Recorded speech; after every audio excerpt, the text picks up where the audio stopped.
Good afternoon, everybody. This is Michael Herbert, Ashland Town Manager. We're here for another episode of Clock Town Chronicles, our opportunity to get into depth into things that are happening in and to Ashland, Massachusetts. This is episode 3. Previous episodes, we've been able to kind of go through a 10-year retrospective of the town. And then our last one was related to the comprehensive plan. And we're actually going to continue the planning theme in episode 3 today. And we're going to talk about municipal planning. And specifically, we're going to get a little bit into a specific type of project known as a 40B project. But before we get into the subject too deep, I want to introduce my two guests here today. First, to my left is Peter Matchak. Peter is the town planner here in the town of Ashland, Massachusetts. I almost said town of Massachusetts. Yes, I have lived here more than half my life, folks. And then to my right, we have John Trefethen, who is chair of the Zoning Board of Appeals. Gentlemen, thank you both for being willing to be here today and answer some questions and tell us a little bit about things that are happening in your world. So thanks for inviting me. Yeah, we're happy to be here, Michael. Absolutely. So yeah, typical free-flowing conversation, and we've got Melissa Hayes here who's going to keep us on track, and we'll have the time clock because I think between the three of us, we've been known to go a little bit long sometimes when we get started. Pete's looking at me like, what are you talking about? Speak for yourself, pal. But Pete, why don't we start with you, man?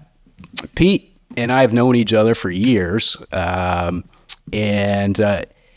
Pete's always been interested in planning. But Pete, why don't you tell us a little bit about how you got into planning, municipal planning, and how you ended up here in the town of Ashland? Sure, thanks, Mike. So yeah, I've been a municipal planner for going on 10 years now. And as I say, I grew up in Massachusetts on the North Shore, up in Danvers. And I went to Westfield State College, started about 2003. And I studied regional planning at Westfield State College, and did also kind of was at that time working through GIS, Geographical Information Systems, kind of learning the trade. That was my undergrad. Then when I got out of undergrad at Westfield State, 2008, recession hit, and then I kind of dovetailed back into graduate school. It's a perfect time to go. It was a perfect time to get out. Right in the recession. Yeah, perfect time to get out of school and start looking for a job. But it suited me well, right? I went to Westfield. I went back to school, doing GIS work at Salem State, which obviously was local, and gaining experiences. At that time, I was also volunteering. Had a great opportunity. Had some great friends in planning. Yeah. Kate Day, who was a senior planner up in Danvers, was a great person that I interacted with a lot.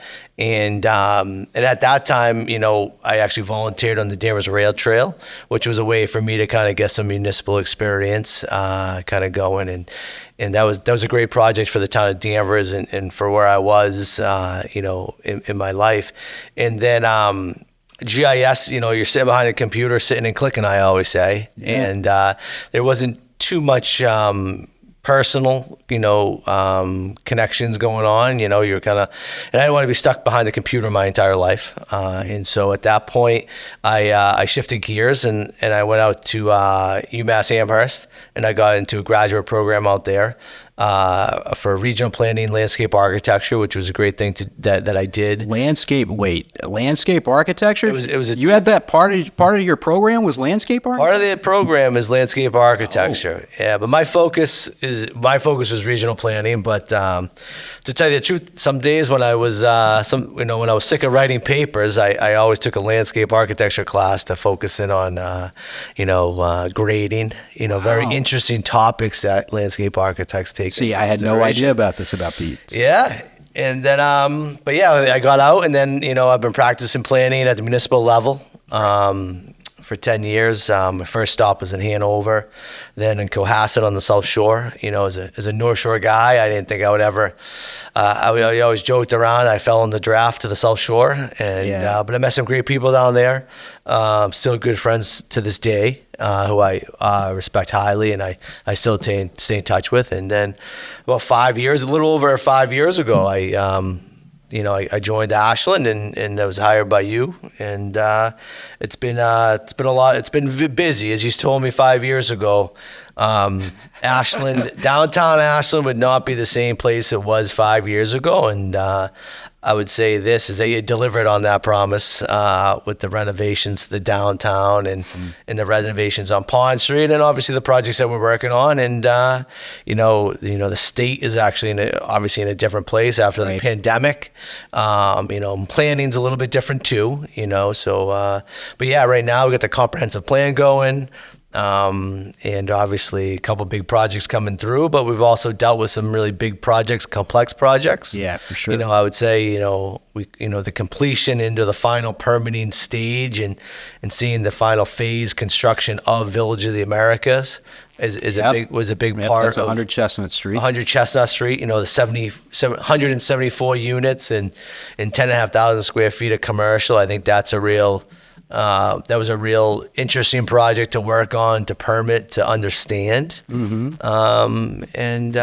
been a fun ride these last 5 years, but it just seems like 10 sometimes. Yeah, they're busy. I'll say that. They're busy. Yeah, we try to keep you busy a little bit. And John, how about you? You're here. You work with the town of Ashland in a volunteer capacity as a committee member. So I'm the only one here that's not being paid. That is, well, I did tell you I'd give you a couple bucks for this, right? Didn't I? No. Lunch. Oh, yeah. Well, yeah, I'll at least buy you a coffee or something. Food is good. It's the least I could do. But, John, why don't you just let us know a little bit about, why you were interested in volunteering for the town of Ashland, and what made you decide, the zoning board of appeals was kind of the direction you wanted to go in? Well, I was a retired attorney. I never practiced in the field of land use, zoning, or anything. I was looking for something to do, and it was actually a project that had come before the zoning board of appeals, a project in my neighborhood, and I had spoken at the project in opposition to the project, and notwithstanding what I thought was a compelling argument, the ZBA approved the project. Yeah. And I thought, well, maybe I can add something to the process. And I filled out a talent bank form, and I think there was an opening, for an associate member at the time. Yeah. And the ZBA has 3 full members. 3 full members and up to 4. Up to 4. Right. It's a maximum. And at the moment we are, I think we're at 3.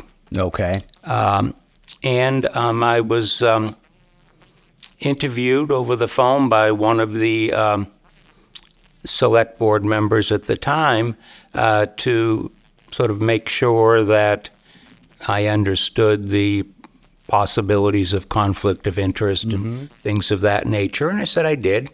And I was appointed, and I came on as an associate member for a year or two, I think, and then a position as a full member opened, and I was appointed to that. And that was a number of years ago now. Okay. Well, and here you are. Yes. It's been through a number of different going projects. Strong. For sure.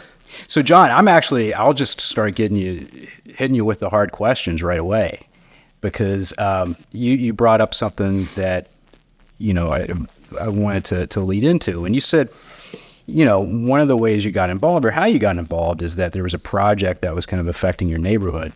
And you went to the ZBA and you made some arguments against that project, or maybe some particulars regarding that project. And the ZBA still found that it was important to move forward with that project.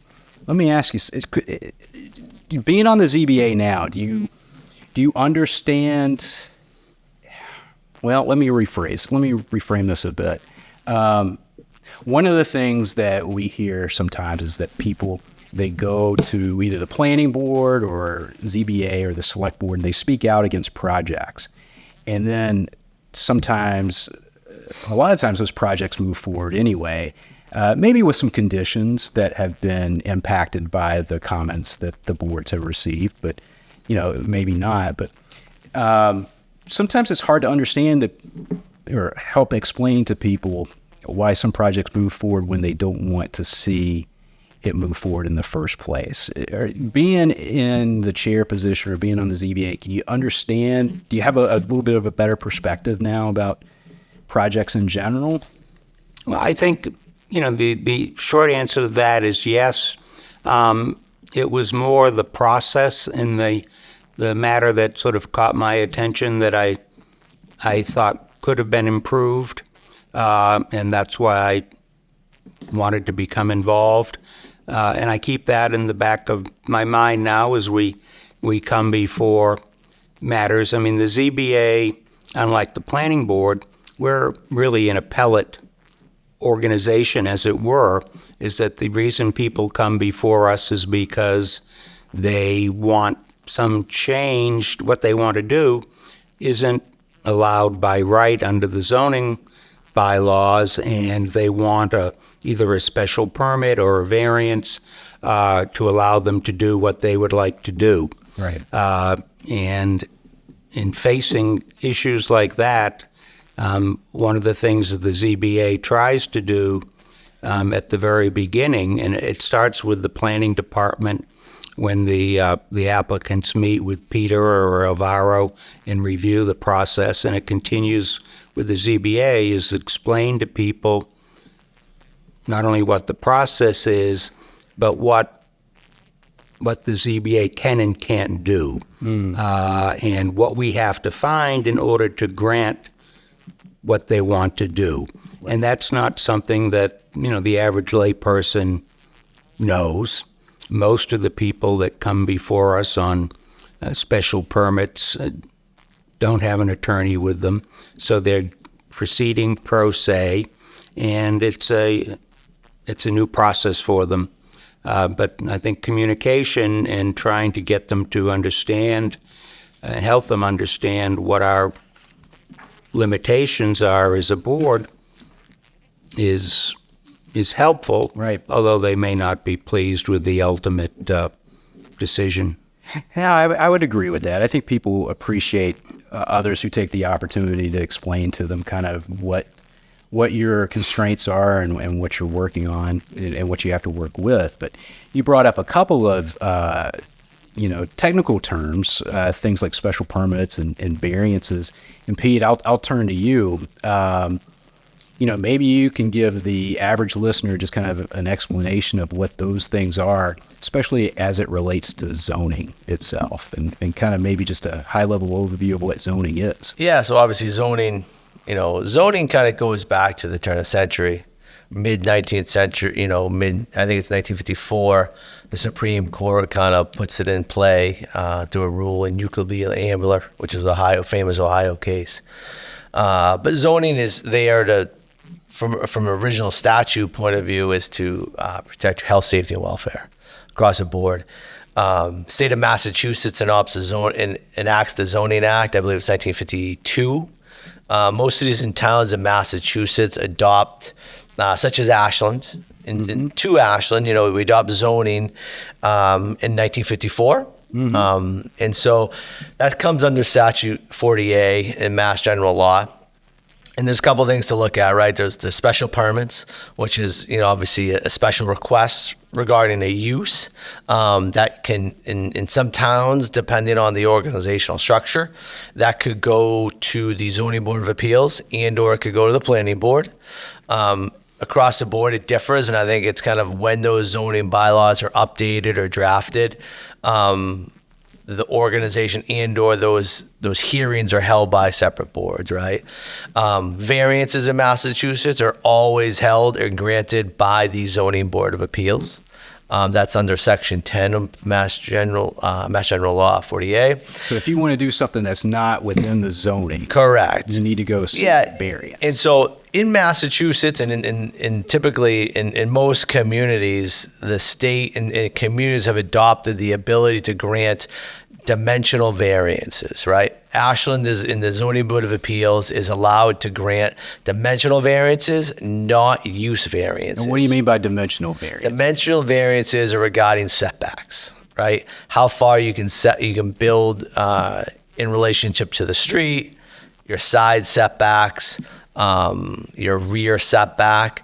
Those are the variances that can be granted. Those have to be linked to shape of your lot, topography, soil, and hardship, which should be not financial, but in some cases it is financial. What about lot reasoning? size? Is lot size? Lot size would be a variance. That's also a dimensional. And so those are the two elements. And then obviously applying Chapter 40B, the Zoning Board of Appeals also does hear comprehensive permits, which is a different process in its own. But for a whole, the zoning bylaws are there to help organize land uses and protect the health, safety, and welfare of residents. As a quick summary. Yeah, I think, when people hear the word zoning, it can be kind of this mysterious, almost mythical thing, right? And really, I think, like you said, Pete, zoning is really kind of where that intersection of where property rights kind of meet with the health, well-being, and safety of the community in general, right? Yeah, 100%. Yes. Yeah. And so zoning says, you can do things like, okay, if you want to, in a section of town that's zone Res A, residential A, which is a specific zone, like you have to have a lot size of 30,000 square feet, right? You can only build a single family home or maybe a duplex. Your setbacks have to be, 30 feet off the front, 20 feet off the side, things like that. So it's basically the rules, kind of the constraints that you have to build within. Correct. Zoning creates your zone, what I would call your building envelope on your typical residential A lot. A residential A lot, 30,000 square feet. And I would say across the board in Massachusetts, that's probably your most common lot size.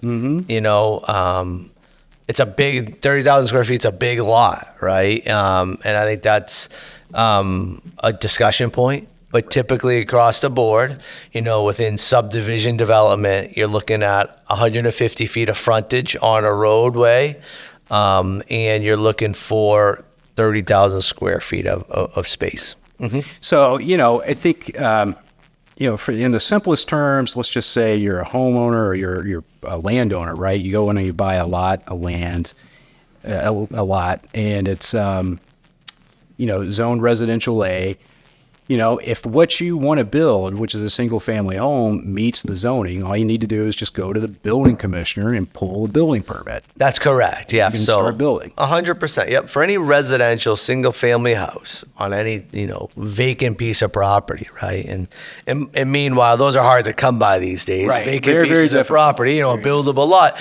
Yeah. I think, the setbacks or the zoning requirements or the dimensional requirements create the building envelope, and you as a landowner have the ability to file for a building permit, and you don't have to do anything with the zoning board or the planning board, and if you're in with proximity of wetlands, that's a different story because you may have to go see the conservation department.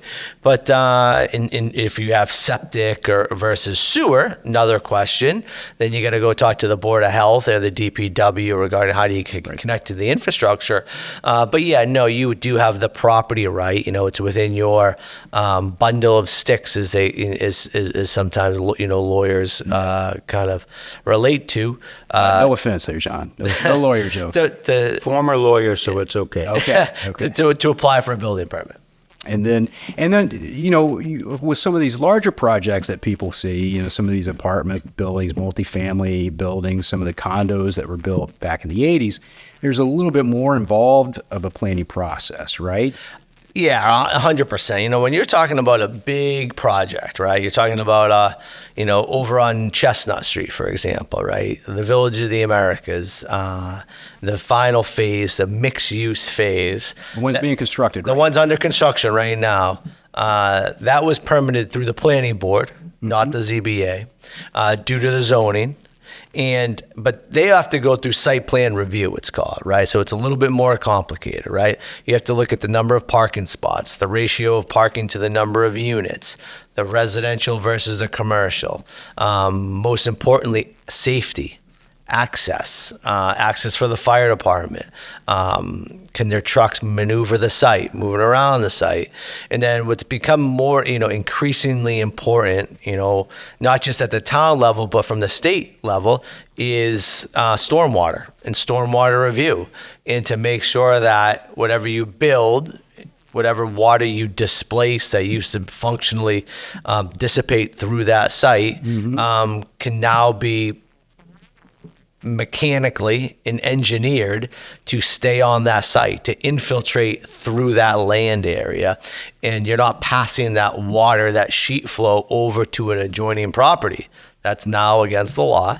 And so therefore, whatever you build on your site, you have to maintain on your site, and you have to make sure that you have the engineering capacity or the stormwater capacity to make all these things work. And so as you develop property, any property, there's a lot of things at work, that a developer has to look at. Yeah. And so I think it's important that we have this kind of initial discussion about zoning and what it is and kind of what these projects are and what kind of process they have to go through, because, in the time that we have left, we want to just cover a specific type of project called a 40B project. And Ashland has seen, if you've been paying attention out there, you've seen that we've had 2 40B projects essentially come across our desk. I'm using air quotes there.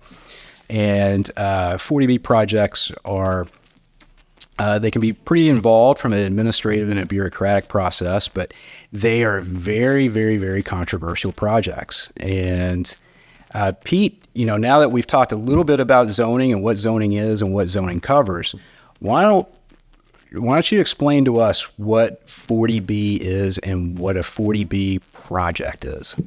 Sure. So a 40B project, to sum it up, comes under it's known as a 40B because that's the state statute that was invoked to create this permanent avenue, I would call it, right? And the permit, from a functional standpoint, is called a comprehensive permit. And Chapter 40B law, the legislation, dates back to, I believe, the mid-1960s. Is that correct? 69. 69, right after the Fair Housing Act kind of gets passed at the federal level. And the goal behind Chapter 40B is to develop, quote unquote, affordable housing, right? Now, with a 40B project, 25% of those units have to be deed restricted for anybody making up to or less than the area median income, which is known as AMI.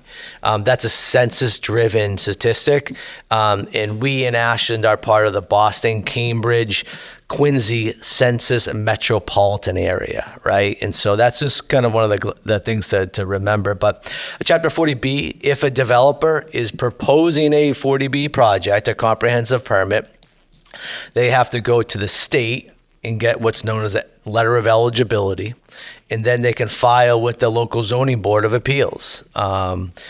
What Chapter 40B does is, if a developer is proposing this and the development and creation of affordable housing, right? The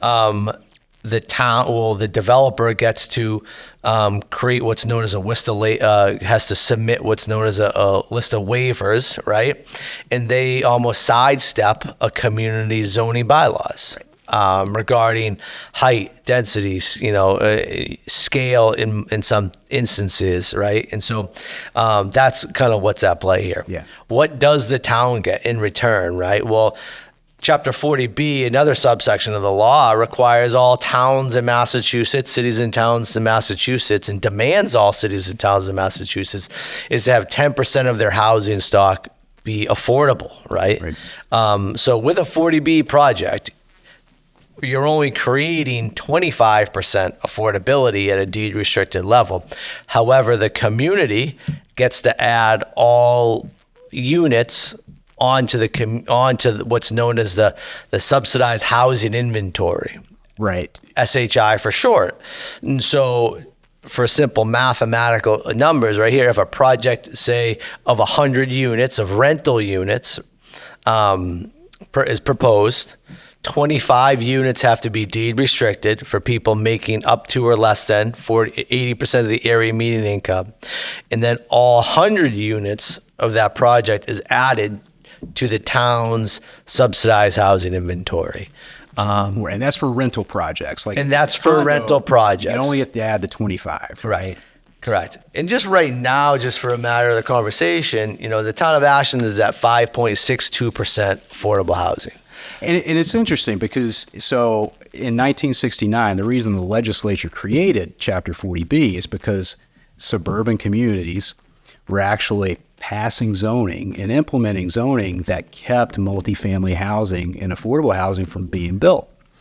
And so the legislature said, okay, well, this is a statewide issue, and so we're going to pass this law that essentially allows developers, like you said, Pete, if they propose building something that has 25% affordable, 25% of the units are affordable, they get to bypass that town zoning, so things like density and stuff like that. And so that's why you see in some communities, Ashland included, but this happens statewide and certainly in Metro West, where you see some of these very, very dense, large, tall projects being built in places that are you don't see those. Yeah, you may not think they would be appropriate for that site. However, a community has to provide 10% affordable. And so, over time, communities have to put, obviously, I always say the community has to put the wave on the bow, right, and figure it out. But also, in approving a project of that nature, right, the town gets to increase their housing inventory, right? Exactly. And the whole goal of the state is to get 10% affordability, right? Now, once a community hits 10% affordability, you enter what's known as safe harbor, right? So then actually you can deny outright any 40B project there is that comes across the table, right? Through a development standpoint. And so all communities are striving to meet, their goal is to get 10% affordable, 10% on the subsidized housing inventory. Right. So I think that's a good explanation. And that 10% number is important because you can, like you said, if community gets that, you can deny 40B projects that, come to your community if you want to. So before we get into actually some of the new 40B projects that are being proposed, Ashland has, three that I think that have either been built or were proposed and permitted. Let's see. So we've got the Robert Hill Way project, which was 64 units of affordable housing off of Independence. We had the UGC project that was permitted a few years ago. And, we had Ashland Woods, 60 units that was approved and built on basically on the Hopkinton line. And then we also had 133 West Union Street, otherwise known as the Valentine property, that actually got a comprehensive permit. Ended up not being built because the town ended up buying the property. But John, You've been on the ZBA when two of these projects have come across. Correct. The Valentine Estate one and the UCC one. I was on the board and a voting member. Yeah. So what's been your experience and perspective with those? So it's interesting to note. So the 133 West Union project is what we call an unfriendly 40B, meaning that had no town support. Whereas the UGC project, and actually the Robert Hill Way project, but the UGC project you're familiar with, is called a friendly 40B because it had select board support. But just with those caveats, sorry I interrupted you. No, it's quite all right. They were two totally different processes. The Valentine Estate project that you said did not have town support. There were the developer proposed making significant changes to what basically was a wooded property. The hearing continued, I think, for well over a year. Oh, yeah. As there were requests for continuances on both sides. The town doesn't go into this, empty-handed and without support. We had town council at every meeting. The ZBA retained services of engineers, traffic consultants, et cetera, what's called peer review, to review what's being proposed by the developer. And we ultimately made a decision granting the comprehensive permit, but with a number of conditions. The developer was apparently unhappy with the conditions and appealed our decision to the Housing Appeal Agency, and that's where the matter was pending. And I can still recall sitting with the ZBA members in a small room in the basement of Town Hall while the matter was being adjudicated between the lawyers and a mediator, I think, that had been brought in, Right. Yeah. to see if we could resolve it. And ultimately, it was resolved, and the town came to a decision to purchase the property, and that's why it still is a primarily wooded property. Yeah, dilapidated farmhouse with a renovated barn. It took us a little while. Someone will hopefully come along with an idea and, Well, we got no shortage of ideas. turn It's it into money. something that's profitable for all concerned. The UGC property, what you would call as a friendly 40B, did have support for the town. It was a different process because it was done over Zoom, because we were in the post-pandemic stage. It did not mean that there weren't changes to the developer's proposal, because the ZBA, working with the developer and the developer's engineer, made certain changes in the proposal.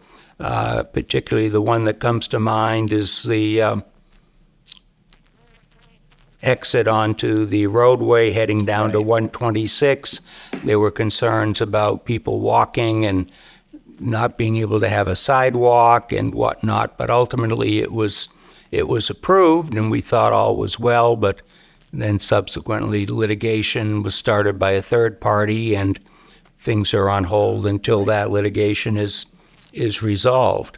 I think in both of those, both the unfriendly and the friendly, the ZBA has very limited ability to make changes. It's limited to certain areas of concern. All the issues that a proposed developer would have, which normally would go to before the planning board or the health commission or local ordinances under the Conservation Commission, all come before the ZBA, and the ZBA has the sole authority to decide on all of those issues, although we would certainly do so with the advice of the various town boards.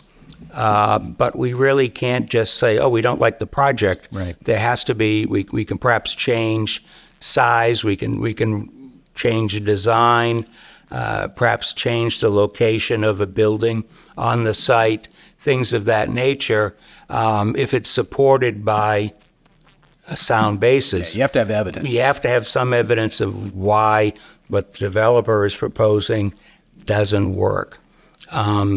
There is limited ability to question whether the project is financially feasible. And that's sort of at the end of the project, if we would ever get to that point. But it's not like the project comes before the ZBA like a special permit or a variance request where, all we're governed by is the zoning bylaws of the town of Ashland. Those are basically set aside. Yeah, and I think, you brought up the Housing Appeals Committee, which is an important component here because, the question's going to be, as I'm sure people asked at 133 West Union Street, when you approved it with conditions. Well, John, if the community doesn't like the project, why approve it anyway? Why don't you just deny it? And the thing is that you can deny, the ZBA does have the ability to deny a project. We do. Right? But what happens at that point in time is that the developer has the opportunity to appeal to a state agency that's outside of the town's control called the Housing Appeals Committee. And basically, the developer's case is that, well, whatever, the denial is not right or whatever condition, if they're, onerous conditions, they can even appeal the conditions that it's approved with and say that it's uneconomic. And what history has shown, and over 95% of the time, is that this Housing Appeals Committee, the state agency, overrules the local zoning board and basically lets these projects go through. And that is why it's designed. If it's a complete denial of the application, the housing agency overrules the denial, and the project is approved exactly as it was presented by the developer. With no changes. No changes, nothing. And the reason why in these two specific proposals, we approved it with conditions was we were trying to make, speaking for myself, the best decision we could with what we thought were the most limitations we can put on the project to basically make the best of what we perceived as a bad situation. And hopefully the Housing Appeal Agency would see that, we weren't denying the project outright. We had conditions. Hopefully they would uphold those conditions. Perhaps they would uphold some, deny others. But in any event, the project wouldn't go forward 100% the way the developer wanted. There would be some changes which we thought made the project better and were within our power to make. But again, we go in and it's almost like you've got 1.5 hands tied behind your back because you can't start out with an even slate. You start out with the fact that there's a lot of housing is important, affordable housing is important. Ashland doesn't have 10% through other means, so we're forced to deal with here we are, and as you mentioned, recently with two proposals before the state agency, we're sort of getting walloped all at once. Yeah. So, Pete, why don't we turn our attention to these two proposals? So you've got the first one as located at the old mill site, Ashland Mills at 10 to 60 Main Street. It's called, is that one the Sanctuary? The Sanctuary at Ashland Mills. The Sanctuary at Ashland Mills. And then, literally a week after we got notified of that one, we got notified of a second one, which is on the Oasis at Ashland. Yeah, the Oasis.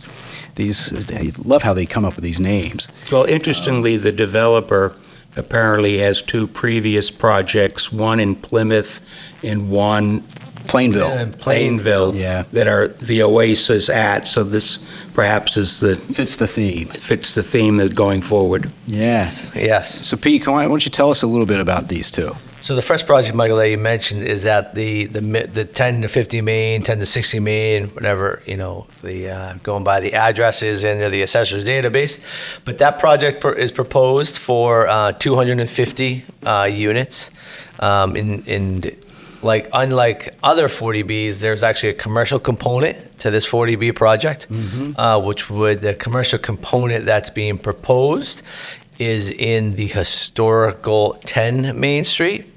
What commercial use, that has not really been determined and or set yet. However, it's been hinted that the developer would be looking to put in a restaurant in that area. There'd be other, I think that's the biggest commercial user out of the space. I think it runs about the space in the proposal runs about 7,500 square feet. And then for the second project is the Oasis at Ashland, and that project proposes all residential with 226 units, and that's on land which is kind of in a pie-shaped formation between Waverly Street and East Union Street. But just to know, access would just be out onto Waverly Street. It would not be accessing West Union across from the high school. And so, as we mentioned earlier, there's a number of phases that these projects have to go through. And where are these projects right now in those respective phases? So both projects are still in the beginning phases, right? They are still applying for what's known as an eligibility letter through a subsidized housing agency. Both projects are using Mass Housing as a subsidized housing agency, and so both projects are right now under review at Mass Housing. The town of Ashland has submitted a letter, a community comment letter regarding 10 to 60 Main Street, the sanctuary at Ashland Mills. However, the town is also in the period for the second project, the Oasis. We're still in our time period, and I'm sure the community will be putting together a letter for that project. And so right now there's been no permanent filings, and the project has not been received and or filed at the town level. And so if the applicant gets an eligibility letter, then they would file with the town, and then I believe the town has 30 days to open up a public hearing. And so that is the kind of rough situation that we're in right now. And right now, obviously we'll wait and see what happens with both projects. If they do receive an eligibility letter, then they'll probably move forward. If they don't, I think maybe, that will kind of maybe end the conversation for now. Right. But, there's housing is a regional issue. The current administration is really focused on it. Pushing it hard. Pushing it hard. We've been, we as a town of Ashland that, we're looking at the MBTA zoning known as 3A. Which is different than 40B. Which is 100% different from 40B. But I would say across the board, across the state, Eastern Massachusetts, housing is a number one topic that planners talk about on a day in and day out basis. And we're trying to stay ahead of the curve, obviously, regarding these two, and then the 40B projects, but then also MBTA zoning. Yeah, I think it's interesting, the mill project. So, that's something that Peter, I know you and I, and a lot of people. I mean, if you look studies going back to the early 2000s, and John, you're probably involved in some of these, the renovation of that site has always been kind of identified as a priority, as a way to kind of I guess revitalize our downtown area. And it's such a big site, and it's a gateway site, and we all know what the condition of it is right now, and it's not the best. And so, I think the renovation of that site has always been the key. And I think actually if you talk to anybody, they would be like, oh yeah, it'd be great if that was renovated. And then where people start diverging is, okay, but renovated into what? And, a lot of people in town, and I think we would agree, if it's feasible, like you could do, it would be awesome if it was majority of it commercial or a lot of it, commercial. But the fact is that's not where the economics are right now. And that's not what is getting financed and what's getting built. So we can say as a community all we want that, hey, we'd love to have, the 50 units and the rest of it be like a commercial property. I mean, I'm speaking specifically to the one at the mill right now. But the thing is that nobody's going to build that, and nobody is going to finance that. It has to have a heavy residential component. And so we've been really trying to work to try to find something that would be palatable for the community for that site. And I know the planning board last had the mill owner had gone to the planning board and was actually looking at permitting a site. Permitting that site was something a little bit different, and ultimately decided, to go in this direction. But yeah, you're correct, Michael. I can speak to that real, quickly. Is that yes, the planning board did have an application in front of them, but a year ago. It was coming up on a year now. It was withdrawn this past September, right? So almost a year ago. But previously, the prior year, the planning board and the property owner were working on a project, and that project started off at 200 units with 25% affordability, and it had commercial space in the range of, I think it fluctuated anywhere from 25,000 square feet, anywhere north to about 32,000 square feet, right? That project at one point, within redesigns and going back and forth to try to, mold and manipulate and to massage a better project, those numbers then dropped down to 188 units with 15% affordability. Now with that, the town could not add all units onto the subsidized housing inventory, and then it kept about, I think it retained between 20 to 25,000 square feet of commercial space in the building. Now, working through that project and working with the owner, the property owner at the time, who was the applicant, when he was trying to look at financing the project that was in front of him, in front of the planning board, with the way the economy was going, with the interest rates going, north at that time, we were obviously at the 2.5% range, and then they obviously, with inflation, they rose quite dramatically. I think right now we're at the 7.5%.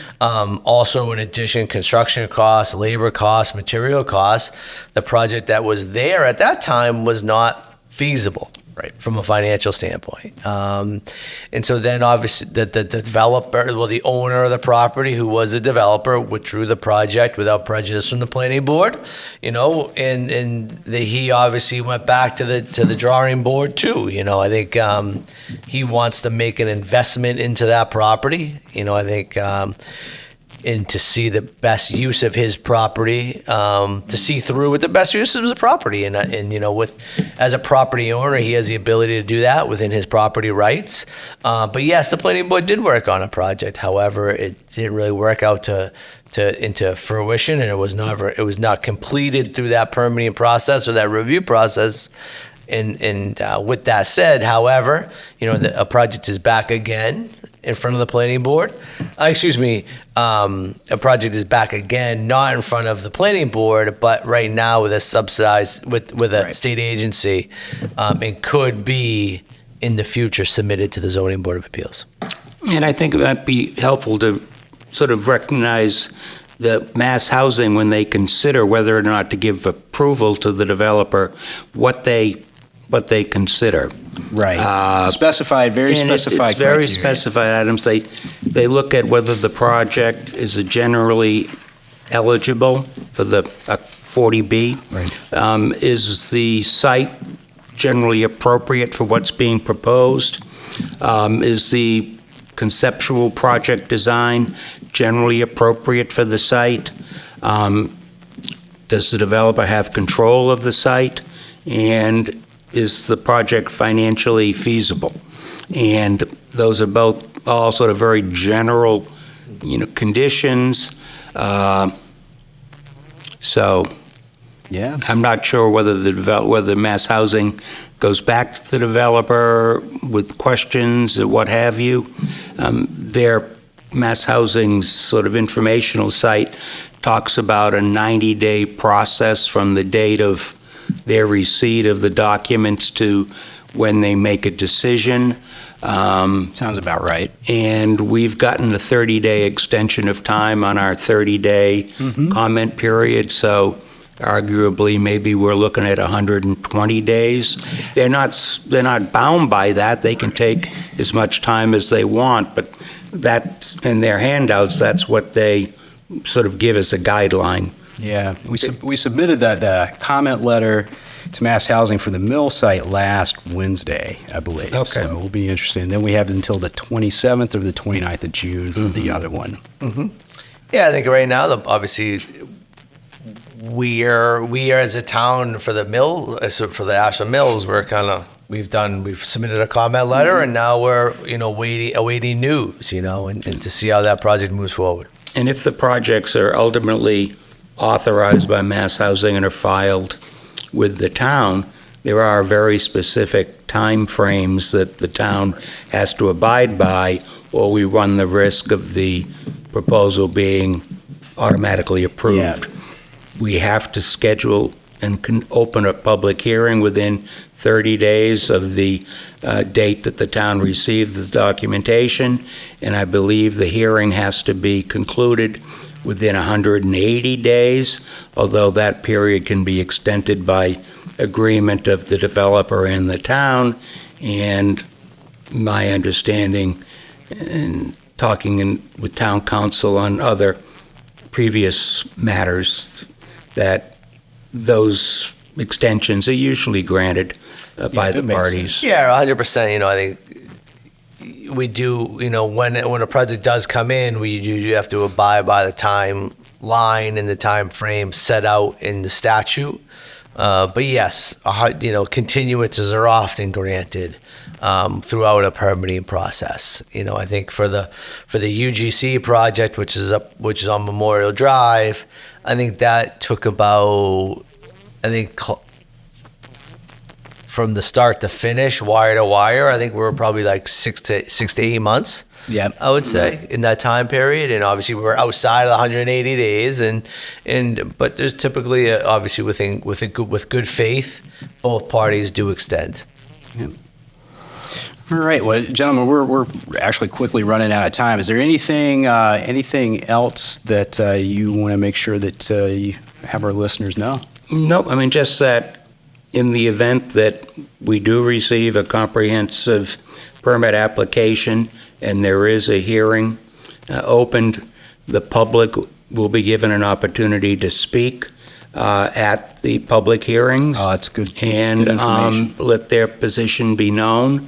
The board has been meeting via Zoom for the past several years, and we found it's worked very conveniently for us.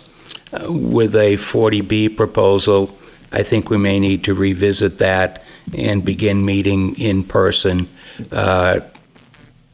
just to make it easier for people to attend and be heard, but also for sharing of documents on the screens and what have you.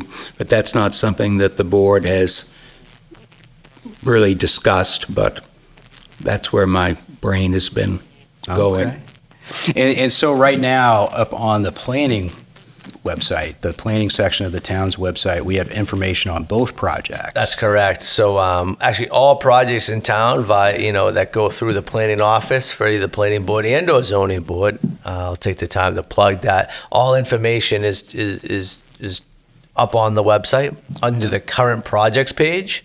And on that page, there are potential 40B applications, and the two that we stated today, the Oasis at Ashland and the Sanctuary at Ashland Mills, are both up there with information, with the full application that is submitted to Mass Housing, in the renderings and the site plan. Excellent. Okay. Well, John, Peter, thank you so much to both of you for being willing to share your time today and your expertise and your experience on planning and 40B projects in particular. Obviously, this is going to be a pretty wild ride here in the town of Ashland for the next few months, just seeing where these projects go. As you mentioned, if Mass Housing denies their letter of eligibility, it kind of stops the process right there. If not, we have to move forward to the next step, which is the ZBA process. And John, you've done a good job of outlining some of those timeframes, but encourage everybody to stay engaged. Again, follow the town's website to get some information on that, on those projects. The ZBA hearings will be televised in person, Zoom. But you'll be able to speak. People who are interested will be able to watch, view, and attend and speak in some way, shape, or form throughout the process. So encourage you all to stay involved. That is it for this episode of Clock Town Chronicles. If you have any questions or if you have any other things that you'd like us to talk about or comments, please email us at clocktownchronicles@ashlandmass.com. Looking over at Melissa, she's nodding her head that I did get the email address right, which is good. But anyway, it's been a pleasure to have you listening here today, and hopefully you've got some good information on things going on in the town, and we will see you for the next episode. I believe our next episode will be newly elected Select Board member Makita Keegan, who's going to come and talk to us about just kind of what her history of public service and what inspired her to run and what she's hoping to accomplish as part of the Select Board. So anyway, again, my name is Michael Herbert, Town Manager. Thank you again for listening, and have a good afternoon, everyone.